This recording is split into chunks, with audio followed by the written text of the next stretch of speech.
نحمده ونصلي ونسلم على رسوله الكريم أما بعد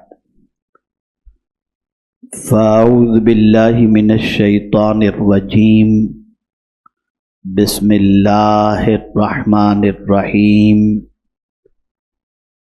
كنتم خير أمة أخرجت للناس تأمرون بالمعروف وتنهون عن المنكر وتؤمنون بالله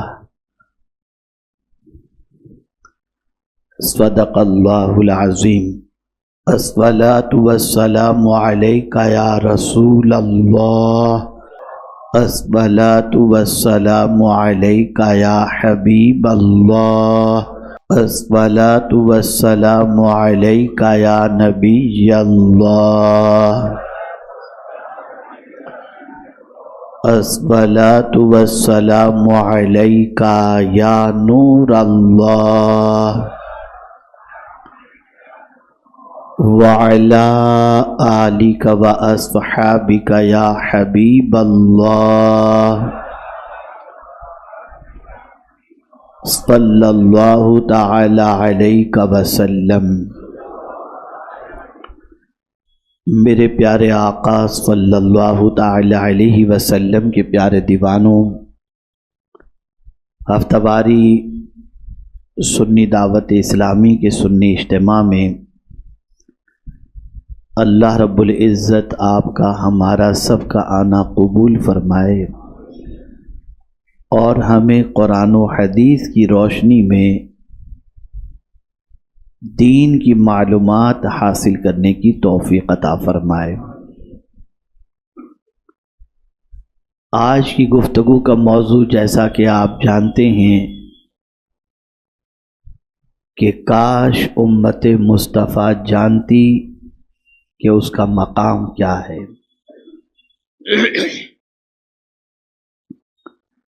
سب سے پہلے تو ہم یہ محسوس کریں کہ اللہ کی مخلوق میں اللہ نے ہم کو اشرف المخلوقات میں پیدا فرمایا۔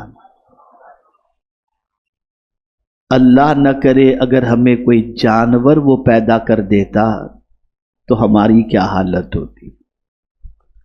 اس کا کروڑوں احسان عظیم کہ اس نے ہمیں انسان بنایا، انسان پیدا فرمایا۔ انسان میں بھی اعلیٰ کیٹیگری میں پیدا فرمایا کہ مومن پیدا فرمایا اور مسلمان۔ اس میں بھی ہمیں اعلیٰ کیٹیگری میں رکھا کہ ہمیں سید الانبیاء کی امت میں پیدا فرمایا۔ میرے پیارے آقا صلی اللہ علیہ وسلم کے پیارے دیوانوں، اس امت کے حوالے سے مختصر میں آپ کو سمجھانے کی کوشش کروں کہ امت مصطفیٰ کا مقام کیا ہے۔ اگر قرآن مقدس کا مطالعہ کریں تو پچھلے انبیاء کرام علیہم الصلاۃ والتسلیم کی امت کے گناہوں کا تذکرہ قرآن میں ملے گا۔ قوم لوط کے حوالے سے، قوم نوح کے حوالے سے، اور اس طریقے سے آپ دیکھیں گے قوم ہود کے حوالے سے تقریباً انبیاء کرام علیہم الصلاۃ والتسلیم کی امت کا تذکرہ جہاں جہاں قرآن میں ملے گا، زیادہ تر ان انبیاء کرام کی امت کا تذکرہ ان کے پاپ کے ساتھ، ان کے گناہ کے ساتھ آپ کو قرآن مقدس میں ملے گا۔ لیکن جب ہم قرآن کھول کر پڑھتے ہیں تو عقل دنگ رہ جاتی ہے کہ امت مصطفیٰ صلی اللہ علیہ وسلم کا ذکر جب اللہ قرآن میں کرتا ہے تو ان کے عیب کے ساتھ نہیں، ان کی خوبی کے ساتھ ذکر فرماتا ہے۔ کہیں فرماتا ہے کنتم خیر امہ، تم بہترین امت۔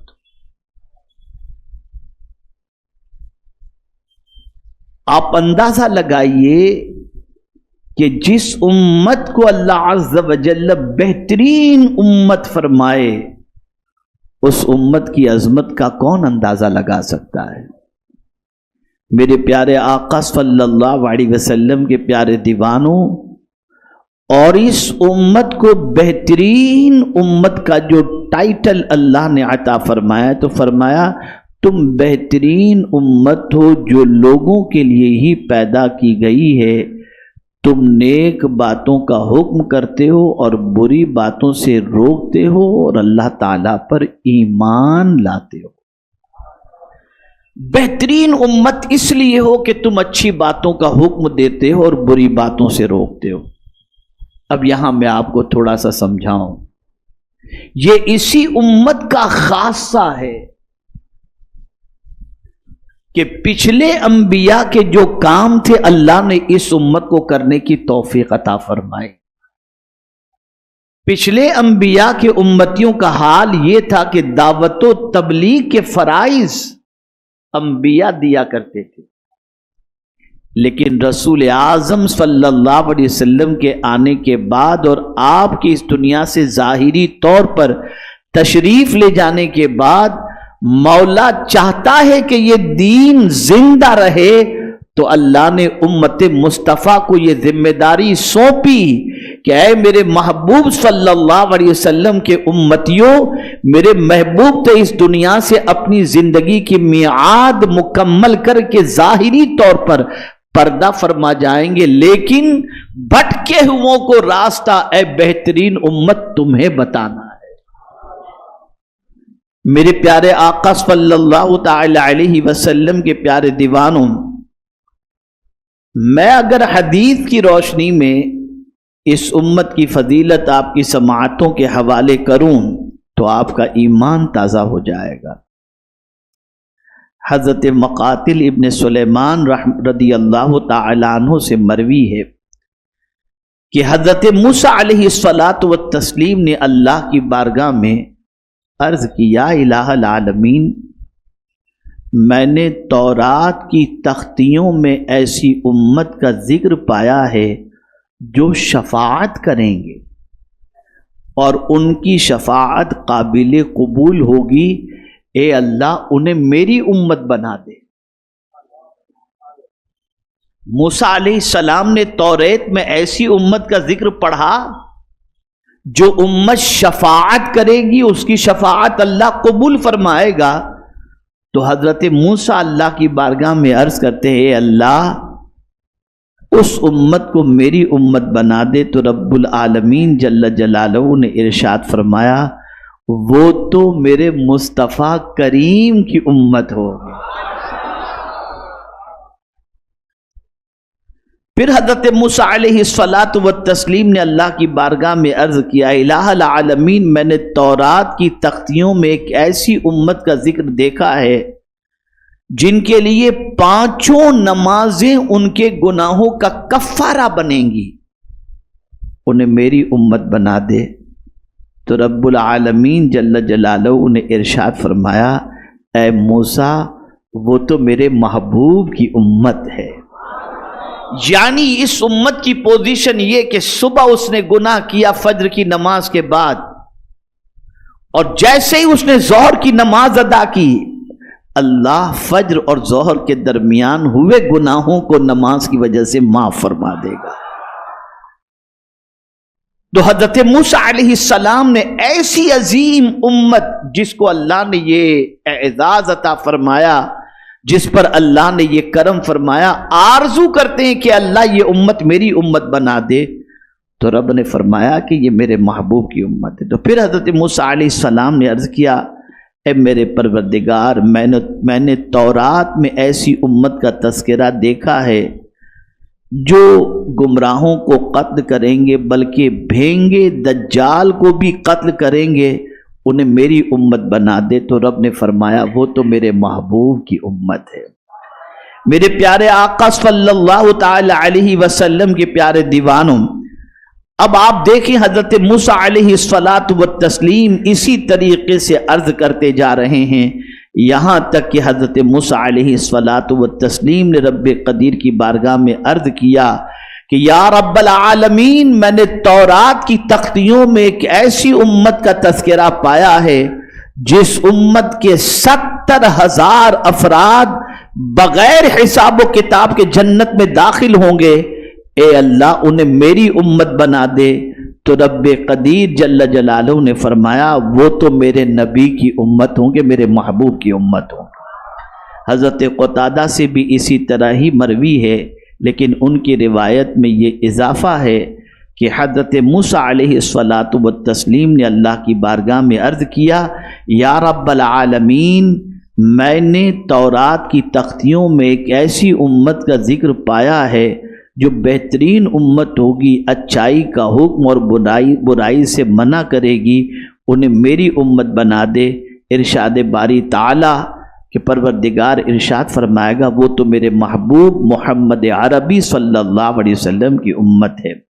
میرے پیارے آقا صلی اللہ تعالی علیہ وسلم کے پیارے دیوانوں، اس طرح سے جتنی بھی امت مصطفیٰ کی فضیلت اللہ نے توریت کے اندر بیان فرمائی، حضرت موسیٰ علیہ الصلاۃ والتسلیم نے بار بار اپنے رب کی بارگاہ میں عرض کیا کہ اے اللہ، تورات کی تختیوں میں جس امت کا ذکر ہے اس کو میری امت بنا دے۔ رب قدیر نے بار بار یہی فرمایا، یہ تو میرے محبوب صلی اللہ علیہ وسلم کی امت ہے۔ اب دیکھیے حضرت موسیٰ علیہ الصلاۃ والتسلیم یہ ساری فضیلت امت کی سننے کے بعد بارگاہ رب العزت میں کیا عرض کرتے ہیں؟ کون موسیٰ جنہیں رب قدیر نے کلیم ہونے کا شرف عطا فرمایا اور تاج کلیمی ان کے سر پر رکھا۔ میرے پیارے آقا صلی اللہ علیہ وسلم کے پیارے دیوانوں، حضرت موسیٰ علیہ الصلاۃ والتسلیم کا مقام بہت عرف و اعلیٰ ہے، بہت بلند و بالا ہے۔ حضرت موسیٰ علیہ الصلاۃ والسلام اولو العزم رسولوں میں سے ایک عظیم رسول ہیں۔ پروردگار جل جلالہ کی بارگاہ میں امت مصطفیٰ کے فضائل توریت والے بیان کر کے جب رب نے بار بار یہی فرمایا کہ اے موسیٰ وہ تو میرے محبوب کی امت ہے، میرے محبوب کی امت ہے، اب حضرت موسیٰ کیا عرض کرتے ہیں سماعت کریں۔ حضرت موسیٰ علیہ الصلاۃ والسلام نے جب حضور کی امت کے اتنی فضیلت سنی تو اللہ کی بارگاہ میں عرض کرتے ہیں الہ العالمین، اگر اس مبارک امت کو میری امت نہیں بناتا، جتنی فضیلتیں اس امت کی ہیں اگر اس امت کو میری امت نہیں بناتا تو پھر مجھے ہی امت مصطفیٰ میں بنا دے۔ گویا کہ حضرت موسیٰ علیہ الصلاۃ والتسلیم اللہ کی بارگاہ کے اندر دعا کرتے ہیں کہ وہ امت مصطفیٰ میں شامل ہو۔ کتنا اونچا مقام ہے حضور صلی اللہ علیہ وسلم کی امت کا کہ کلیم اللہ آرزو کر رہے ہیں کہ اللہ تعالیٰ انہیں امت مصطفیٰ صلی اللہ علیہ وسلم میں شامل فرما دے۔ اس سے یہ بات سمجھ میں آئی کہ اللہ عز و جل نے اس امت کو یعنی ہم امت مصطفیٰ صلی اللہ علیہ وسلم کو بڑا اونچا مقام عطا فرمایا ہے۔ اللہ تعالیٰ نے حضرت موسیٰ علیہ الصلاۃ والتسلیم کی طرف وہی بھیجی، یا موسیٰ انی اصطفیتک علی الناس برسالاتی و بکلامی فخذ ما آتیتک وکن من الشاکرین۔ اے موسیٰ، میں نے سرفراز کیا تجھے تمام لوگوں پر اپنی پیغمبری سے اور اپنے کلام سے، اور لے لو جو میں نے تمہیں دیا، تم ہی ہو جاؤ شکر گزار بندوں میں سے۔ کہ اے موسیٰ، تم نے جو آرزو کی ہے وہ تو اپنی جگہ پر ہے، لیکن میں نے تمہیں کلیم بھی بنایا، اپنے رسولوں میں سے بنایا، تو جو کچھ میں نے تمہیں عطا کر دیا اس پر میرا تم شکر ادا کرو اور شکر کو بجا لاؤ۔ میرے پیارے آقا صلی اللہ تعالی علیہ وسلم کے پیارے دیوانوں، حضرت موسیٰ علیہ الصلاۃ والتسلیم راضی ہو گئے۔ اب عرض کرنے کا منشا یہ ہے کہ اس امت کا مقام اللہ رب العزت جل جلالہ کے نزدیک بہت عرف و اعلیٰ ہے، بہت بلند و بالا ہے۔ اب آئیے میں آپ کو تھوڑا سا اور سمجھاؤں تاکہ اپنا مقام سمجھ سکیں. ہم نے نہیں سمجھا اپنا مقام. آج جب ہم اپنے مقام کو بھول گئے، اپنے اسٹیٹس کو بھول گئے، اللہ کی طرف سے ملنے والے مرتبے کو بھول گئے، بلکہ اگر یہ کہوں تو غلط نہ ہوگا کہ اللہ نے تو ہمیں مرتبہ عطا کر دیا لیکن اس مرتبے کی لاج رکھنا ہم نے چھوڑ دیا، تو آج ہماری پوزیشن یہ ہوئی کہ پیروں تلے روندے جا رہے ہیں. اور جن لوگوں نے اللہ رب العزت جل جلالہ کی طرف سے یہ مرتبہ جو عطا کیا گیا، اس مرتبے کی لاج رکھی، تو اب آپ کو میں کیا بتاؤں کہ اللہ تعالیٰ نے ان کو کتنا بلند درجہ عطا فرمایا کہ خود حضور پکار اٹھے، علماء امتی کا انبیاء بنی اسرائیل، کہ میری امت کے علماء بنی اسرائیل کے نبیوں کی طرح ہیں. اتنا اونچا مقام. ایک آیت کے ذریعے تھوڑا سا سمجھا دوں.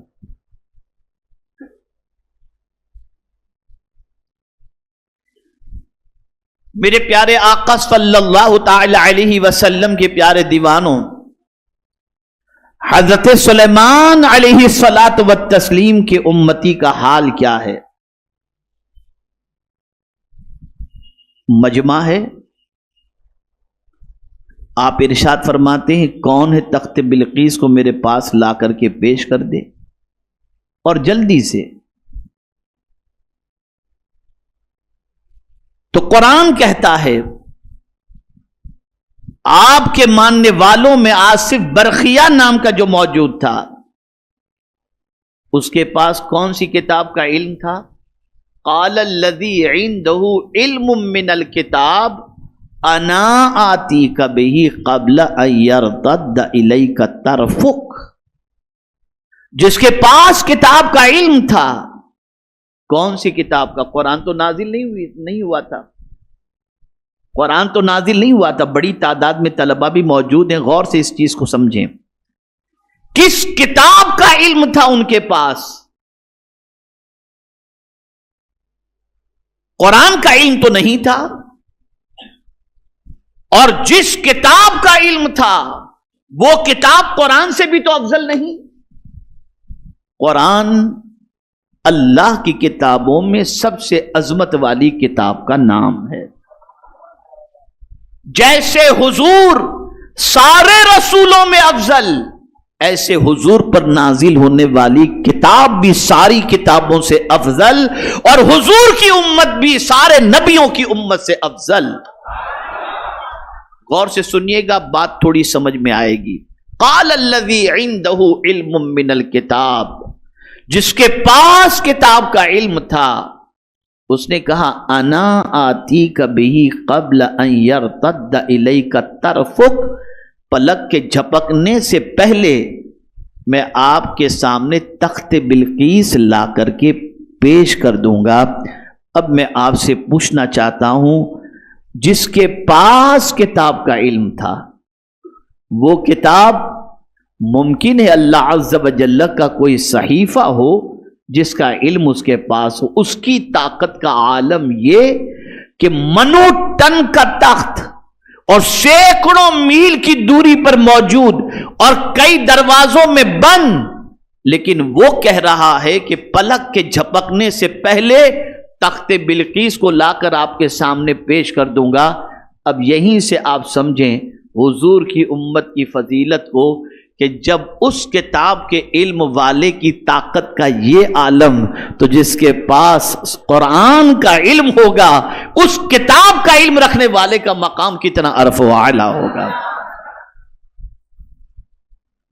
اسی لیے سارے نبیوں کے صحابہ سے افضل حضور کے صحابہ، سارے نبیوں کے امتی سے افضل حضور صلی اللہ علیہ وسلم کے امتی. تو میرے پیارے آقا صلی اللہ علیہ وسلم کے پیارے دیوانوں، اور یہ بھی اچھی طریقے سے ذہن کے اندر رکھیں کہ حضور صلی اللہ علیہ وسلم کی امت کو جو 5 اسپیشل چیزیں عطا کی گئیں جو دیگر امت کے کمپیر کے اندر امتیازی پوزیشن رکھتی ہیں، یہ 5 چیزیں کسی نبی کی امت کو اللہ نے نہیں عطا فرمائیں، یہ 5 چیزیں صرف حضور کی امت کو عطا فرمائیں۔ آپ اور ہم بھی حضور کی امت میں ہیں، غور سے سنیں۔ حضرت ابو ہریرہ رضی اللہ تعالی عنہ نبی یہ کائنات صلی اللہ علیہ وسلم سے روایت کرتے ہیں کہ آقا و مولا نبی کریم صلی اللہ علیہ وسلم نے ارشاد فرمایا کہ مجھے ایسے امتیازات عطا کیے گئے جو مجھ سے پہلے کسی نبی کو نہیں عطا ہوئے۔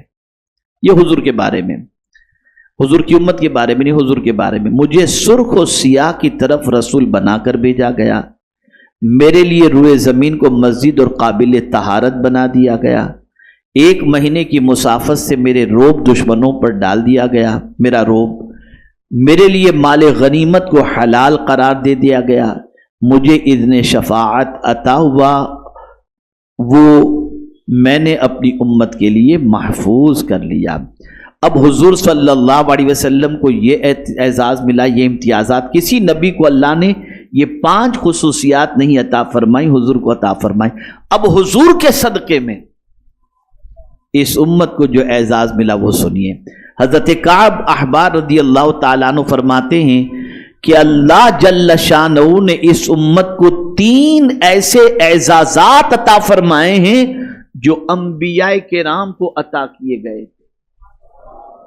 3 خصوصیت۔ پہلی، ہر نبی کو اللہ تعالیٰ نے اس کی امت پر گواہ بنایا اور اس امت کو تمام لوگوں پر گواہ بنایا، یعنی جتنے بھی انبیاء ہیں قیامت کے دن وہ اپنی اپنی امت کی گواہی دیں گے، تو گواہی دینے کا کام قیامت میں انبیاء کا ہوگا، لیکن اے امت مصطفیٰ اپنی عظمت پر قربان کہ جو گواہی دینے کا کام قیامت میں انبیاء کریں گے، اللہ تعالیٰ امت مصطفیٰ کو بھی قیامت میں گواہی دینے والا بنایا ہے، جیسا کہ اللہ نے قرآن شریف میں ذَلِكَ جَعَلْنَاكُمْ أُمَّةً وَسَطًا لِتَكُونُوا شُهَدَاءَ عَلَى النَّاسِ وَيَكُونَ الرَّسُولُ عَلَيْكُمْ شَهِيدًا۔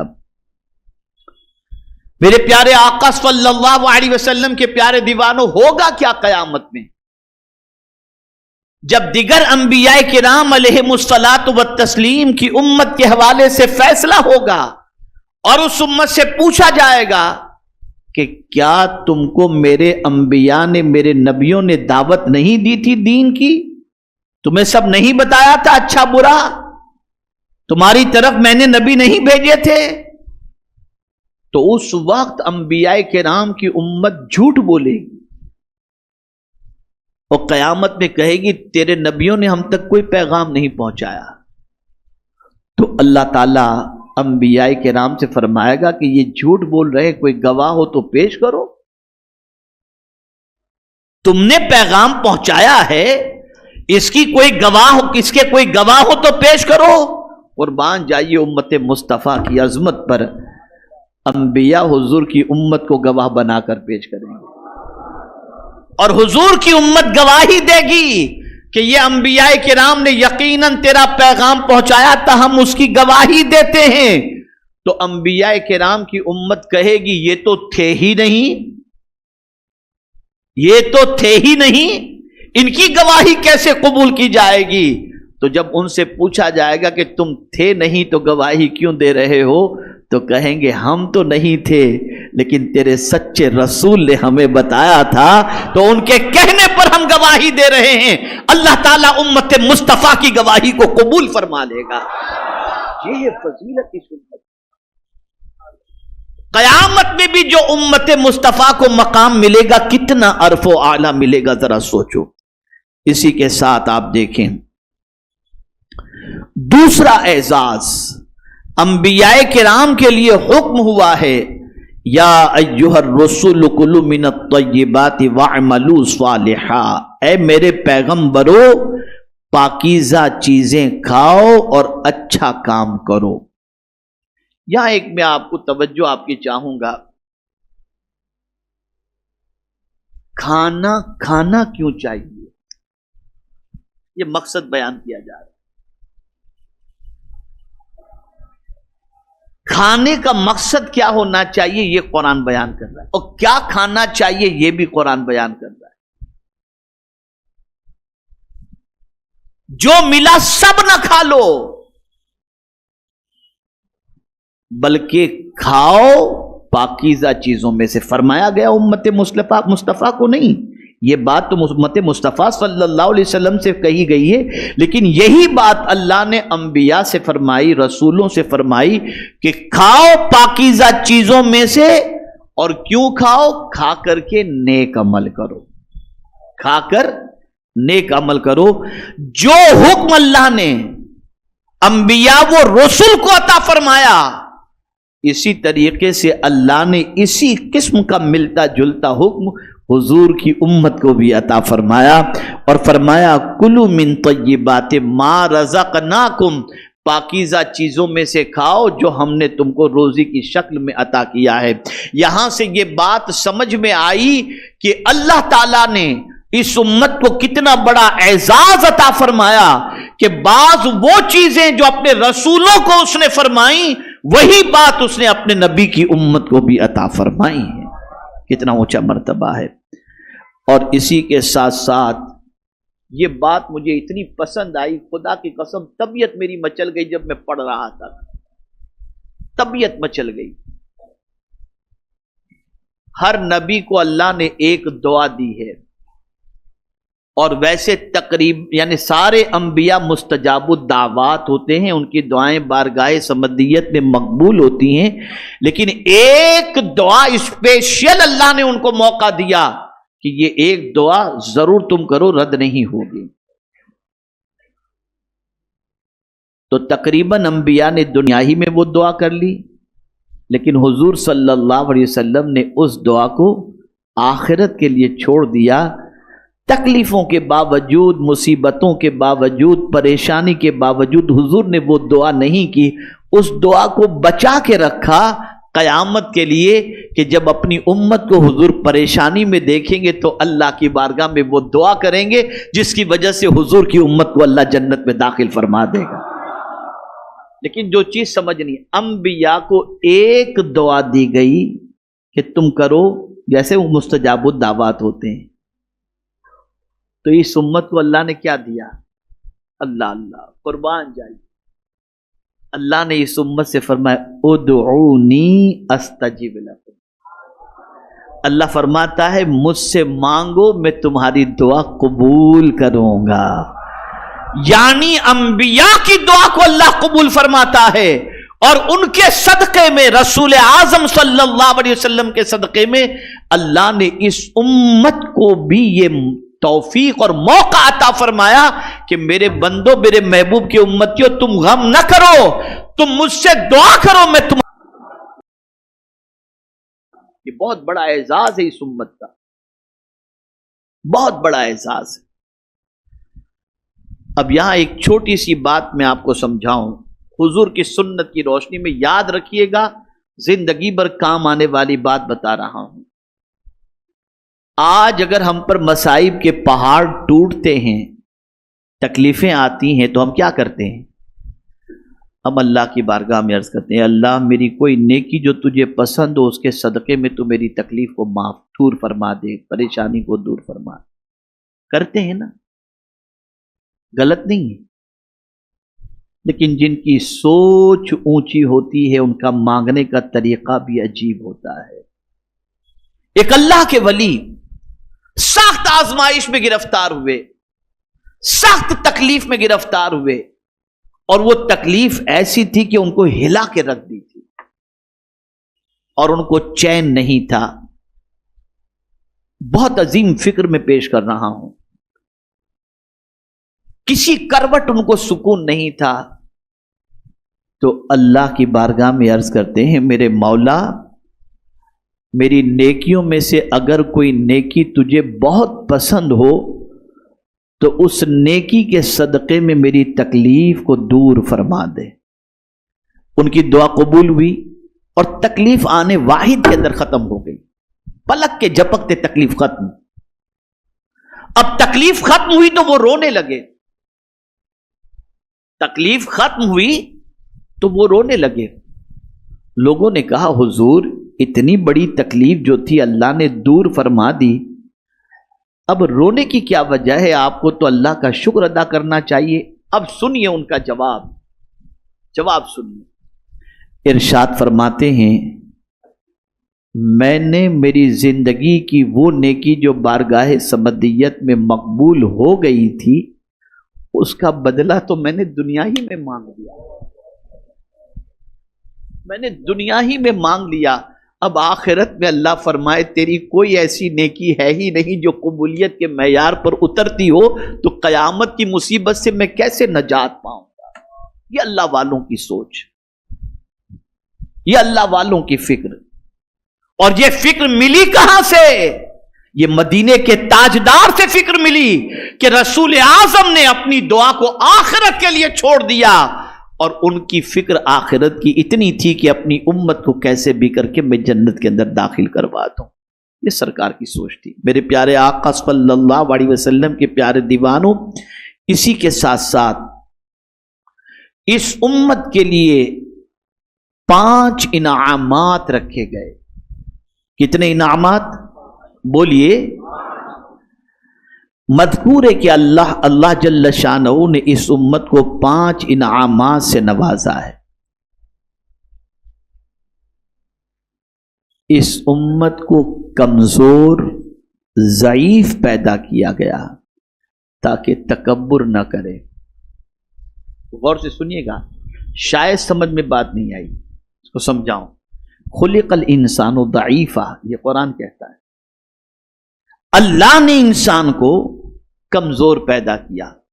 ہر پیدا ہونے والا بچہ کمزور پیدا ہوتا ہے، اور آدمی کو چاہیے کہ اپنی پیدائش کا وقت یاد کرے کہ کتنا کمزور تھا، اور اللہ نے وجہ بیان فرمائی کہ میرے محبوب کے امتیوں میں نے تم کو کمزور پیدا کیا، اس کی وجہ یہ کہ تاکہ تم تکبر نہ کرو، اس لیے کہ آدمی جب بڑا ہوتا ہے تو تکبر کرتا ہے، اور تکبر کرنے والے کا انجام کیا ہے؟ اتنا برا انجام ہے، اتنا برا انجام ہے جس کی کوئی انتہا نہیں۔ تو اللہ نے یہ انعام فرمایا اس امت پر کہ اسے کمزور و ضعیف پیدا کیا۔ اسی کے ساتھ دوسرا انعام، پہلے کے لوگ جو پیدا ہوتے تھے نا ان کی ہائٹ بڑی لمبی لمبی ہوتی تھی، لمبی ہائٹ ہوتی تھی۔ آج بھی جدہ میں چلے جائیں اور جہاں حضرت آدم علیہ السلام کے مزار کے بارے میں بتایا جاتا ہے وہاں چلے جائیں، لمبی لمبی۔ مجھے یاد نہیں آ رہا ہے کہ کس شہر کی، شاید میرا خیال ہے کہ مسقط وغیرہ میں یا کہیں میں گیا تھا کسی جگہ پر، تو وہاں میں نے بزرگوں کے مزارات دیکھے، بڑے لمبے لمبے، یعنی یہاں سے لے کے یہاں تک اتنے لمبے لمبے مزارات۔ تو پہلے کے لوگوں کی ہائٹ بڑی لمبی ہوتی تھی، بڑے لمبے قد، لیکن فرمایا گیا اللہ نے اس امت کا قد چھوٹا پیدا کیا، اس امت کو چھوٹے قد کا پیدا کیا، اتنی لمبی ہائٹ نہیں بنائی۔ اب ریزن سنیں گے تو ایمان تازہ ہو جائے گا۔ ریزن یہ ہے کہ کھانے پینے اور لباس کے اندر اس کو زیادہ تکلیف نہ اٹھانی پڑے۔ کیا کرم ہے میرے رب، کیا کرم ہے، آپ ذرا دیکھیں۔ آج فلائٹ کے اندر اگر ایک لمبی ہائٹ والا ہو تو انٹری کرنا مشکل، بیٹھنا مشکل، جگہ مشکل۔ اے میرے کریم تیری عظمتوں پر قربان کہ کتنا اس امت سے تجھے پیار ہے کہ امت کو اس طریقے سے پیدا کر رہا ہے اپنے حبیب کے صدقے میں کہ امت کو کوئی مشقت زیادہ ہو ہی نہیں۔ پھر آپ دیکھیں پہلے کے لوگوں کی عمریں زیادہ ہوا کرتی تھیں، 100 سال، 200 سال، 500 سال، 300 سال، 700 سال۔ اللہ نے اس امت کی عمر بھی کم رکھی، اور سرکار صلی اللہ علیہ وسلم کے ارشاد کے مفہوم کی روشنی میں اس امت کی اوسطاً عمر جو ہے 65 کے قریب قریب کم و بیش ہوگی۔ یہ حضور کے ارشاد کا مفہوم بتا رہا ہوں۔ سوال یہ پیدا ہوتا ہے کہ ان لوگوں کی عمر اتنی زیادہ اور اس امت کی عمر اتنی کم کیوں؟ اتنی کم کیوں؟ تو وجہ بیان فرمائی گئی تاکہ گناہوں کا سلسلہ لمبا نہ ہو. گناہوں کا سلسلہ، کیا کرم ہے میرے رب کا. جتنی زیادہ عمر اتنے زیادہ گناہ ہوں گے. اللہ نے عمریں کم رکھی تاکہ گناہ کم سے کم. اور اسی کے ساتھ ساتھ اللہ عز و جل نے اس امت کو فقیر اور قلیل المال بنایا. اس امت میں آپ دیکھیں گے کہ پہلے کے لوگوں کے پاس جتنا مال ہوتا تھا نا، اس کے مقابلے میں اس امت کے پاس اتنا مال نہیں ہے. کم مال اللہ نے عطا فرمایا. وجہ کیا ہے جانتے ہیں؟ وجہ بیان فرمائی تاکہ آخرت میں حساب کم دینا پڑے. ہر عطا میں حکمت موجود. اور جب میں حضور کی حدیث پڑھتا ہوں تو عقل دنگ رہ جاتی ہے کہ آقا کریم صلی اللہ علیہ وسلم ارشاد فرماتے ہیں میری امت کے غریب مالداروں سے 500 سال پہلے جنت میں چلے جائیں گے. اور جن کے پاس مال ہوگا حساب دینا پڑے گا. یہاں تک کہ فرمایا گیا صحابہ میں سب سے آخر میں جنت میں جانے والے حضرت عبد الرحمن ابن عوف ہوں گے، اس لیے کہ مال بہت تھا. جب تک کہ وہ حساب نہ دیں گے تب تک جنت میں نہیں جا سکتے. غریبوں کے پاس ہے ہی کیا بیچارہ حساب دے گا. اسی کے ساتھ آخری وجہ آپ سنیں گے تو آپ کی طبیعت کے اندر اللہ رب العزت جل جلالہ کی کرم نوازی کے سلسلے میں اللہ سے محبت کا جذبہ اور اللہ عز و جل کے کرم پر شکر ادا کرنے کا جذبہ پیدا ہوگا. اس امت کو اللہ نے آخری امت بنائی. آخری امت اس لیے کہ اب کوئی نبی آنے والے نہیں، اور جب نبی آنے والے نہیں تو کوئی امتی ہوگا نہیں نبی کا. آخری نبی تشریف لائے اور ہمیں آخری امت بنائی. اب ہمارے بعد یعنی اس آخری امت کے بعد قیامت ہی قائم ہونا ہے. اس کے بعد کوئی نبی آنا. سوال یہ پیدا ہوتا ہے کہ اللہ نے آخری امت کیوں بنائی ہمیں؟ کیوں بنائی؟ وجہ جانیں گے تو ایمان تازہ ہوگا. وجہ یہ ہے تاکہ قبر کی تاریک کوٹھڑی کے اندر زیادہ وقت نہ گزارنا پڑے. آپ ذرا سوچو 5000 سال پہلے جو مرے ہیں وہ کتنی قبر کے اندر وقت گزار رہے ہیں. قیامت سے پہلے تک ان کو قبر میں رہنا پڑے گا. لیکن ہم لوگوں کا حال دیکھ لیں، ہمیں نہ ہزاروں سال رہنا ہے، نہ اس لیے کہ آپ ذرا اندازہ لگائیں کہ قیامت قریب نظر آ رہی ہے. یعنی آپ سمجھ لیں کہ یعنی اندازے کے اعتبار سے 200-500 سال آپ پکڑ لیجئے، پھر قیامت کی نشانیاں جو ظاہر ہوئی ہیں. لیکن ہمیں اللہ عز و جل نے آخری امت اس لیے بنایا تاکہ ہمیں قبر میں کم رہنا پڑے.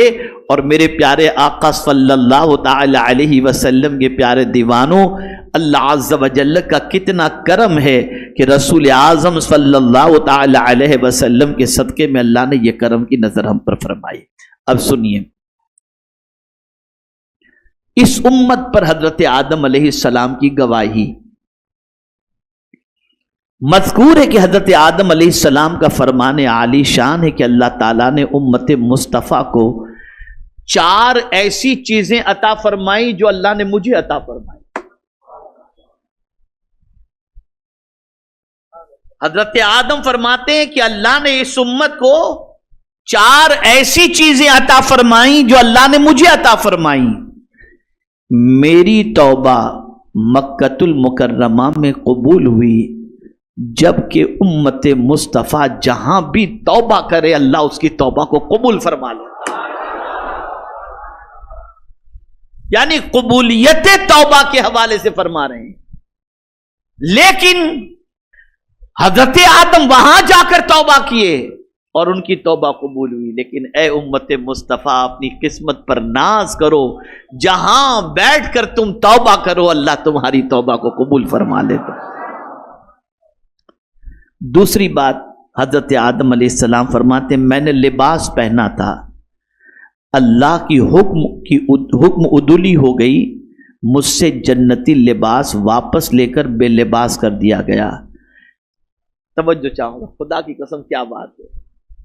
آدم علیہ السلام لباس پہنے ہوئے تھے، لیکن خطائے اجتہادی ہوئی تو لباس لے لیا گیا اور بغیر لباس کے آپ ہو گئے۔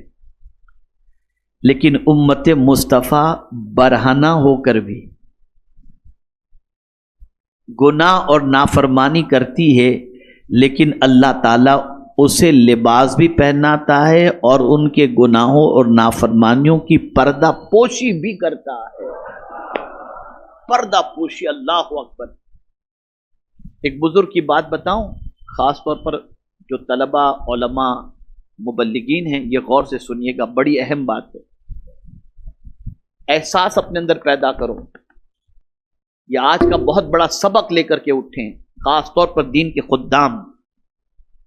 ایک بزرگ فرماتے ہیں، اے خود کو بڑا سمجھنے والے، اگر تیری تنہائی کے گناہوں کو اللہ لوگوں میں ظاہر کر دے تو تو راستے میں چلنے کے لائق نہیں رہے گا۔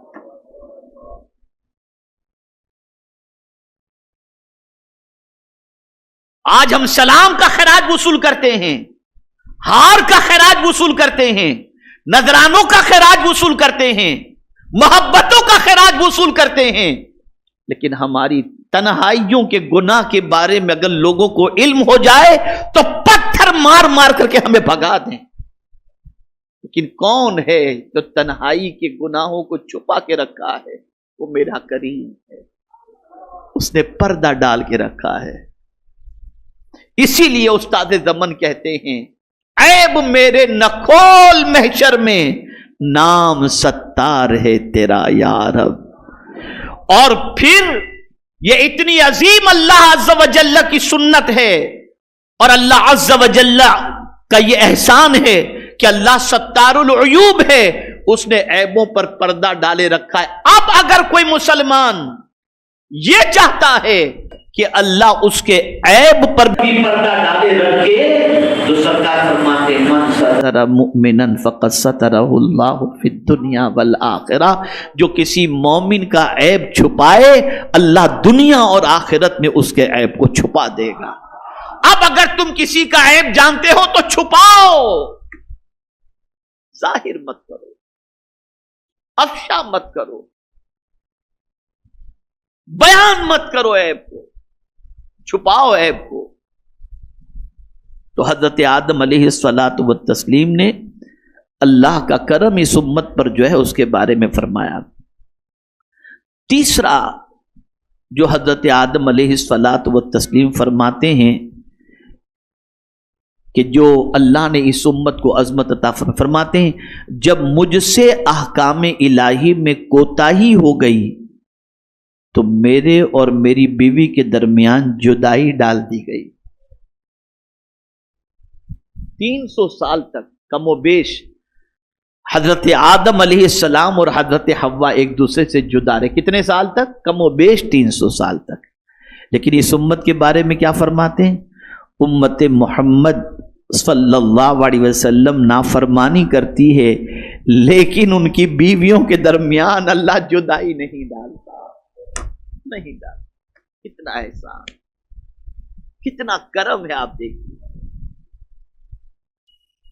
اپنا مقام پہچانو، اپنے رب کے کرم کو پہچانو، اپنے رب کی عنایت کو پہچانو۔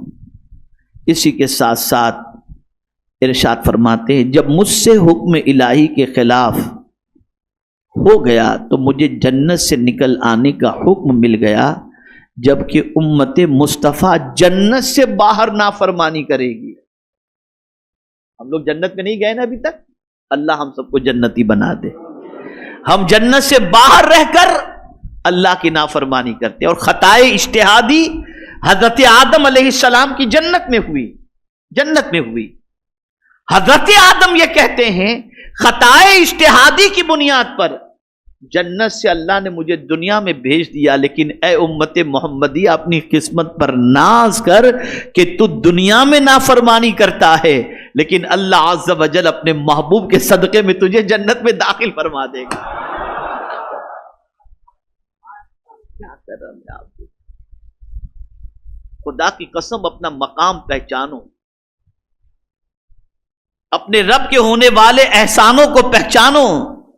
میرے پیارے آقا صلی اللہ تعالی علیہ وسلم کے پیارے دیوانوں, بہت کرم ہے اللہ عز و جل کا, بہت احسان ہے رب قدیر جل جلالہ کا کہ اللہ عز و جل نے حضور صلی اللہ تعالی علیہ وسلم کے صدقے میں اس امت کو یہ مقام اور یہ مرتبہ عطا فرمایا ہے. اسی لیے میں نے آج کا موضوع رکھا کہ کاش یہ امت اپنا مقام پہچانتی. میں نے مطالعہ جب کیا تو میری عقل دنگ رہ گئی. رات کے 3:45 بجے اتفاق سے میں اٹھا اور اللہ نے جو توفیق دی, جو کچھ بھی تہجد وغیرہ کے بعد سڈنلی میں نے کتاب کھول کے جب میں نے یہ پڑھا تو میری آنکھیں بالکل نم ہو گئیں اور مجھے ایسا ہوا کہ مجھے جو ہے وہ اس موضوع پر گفتگو کرنی چاہیے. تو آج میں نے آپ کے سامنے یہ گفتگو کی. اب صرف اتنا سوچو کہ ہمیں اللہ نے کتنا اونچا مقام دیا ہے, کتنا کرم فرمایا ہے. اب ہم اگر گھٹیا بن کر کے زندگی گزاریں, ہم اگر بالکل لاؤبالی پن میں زندگی گزاریں, جانوروں سے بدتر زندگی گزاریں اور ایک آوارہ زندگی گزاریں, تو پھر یہ کتنے تعجب کی بات ہوگی. بس ایک حدیث عرض کر کے میں اپنی گفتگو کو ختم کرتا ہوں. موضوع بڑا طویل ہے, اتنے پیجز موجود ہیں. میں صرف ایک آیت اور اپنی مطالعے کے اعتبار سے کچھ باتیں پیش کیا ہوں, حالانکہ یہ تفصیل طلب موجود ہے. بہت فضیلت ہے اس امت کی, بہت فضیلت ہے, بہت فضیلت ہے.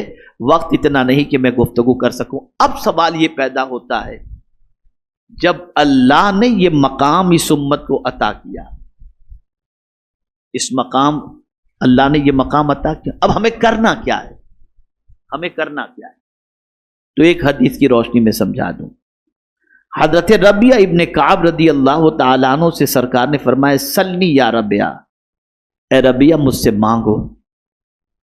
تو انہوں نے عرض کیا, مرافقتک فی الجنہ, سرکار جنت میں آپ کا ساتھ چاہیے. بڑی چیز مانگی نا, آپ جواب دیں تو میں سمجھوں میری بات آپ سمجھیں. بڑی چیز مانگی نا, حضور سے بڑی چیز مانگی. اور شان مصطفیٰ یہ ہے کہ کوئی کچھ بھی مانگے حضور دے دیتے ہیں. توجہ چاہوں گا لفظ پر, جو مانگے, جنت مانگے جنت, اور وہی دے سکتا ہے جو مالک ہو. جو مالک نہ ہو وہ دے گا کہاں سے؟ تو اعلی حضرت کہتے ہیں مالک کونین ہیں. اچھا مجھے حیرت ہوتی ہے جو یہ کہتے ہیں کہ حضور کسی کو کچھ نہیں دے سکتے, وہ بھی مدینے جاتے ہیں تو ریاض الجنہ میں 2 رکعت پڑھنے کے لیے بے چین ہوتے ہیں. تو میں ان سے پوچھتا ہوں, کہیں قرآن سے بتاؤ کہ اتنا ٹکڑا جنت کا ٹکڑا ہے؟ تم نہیں بتا سکتے, لیکن پڑھنے کے لیے وہاں کی پوری مسجد نبی چھوڑ کر وہاں 2 رکعت پڑھنے کی فکر کیوں کرتے ہو؟ تو تم جواب دو گے کہ یہ ریاض الجنہ ہے. تو میں پوچھنا چاہتا ہوں کہ اسے جنت کا ٹکڑا بنایا کس نے؟ نادانو, حیرت کی بات ہے کہ تم کہتے ہو حضور کچھ نہیں دے سکتے اور جاتے ہو 2 رکعت پڑھنے کے لیے بے چین ہو کر.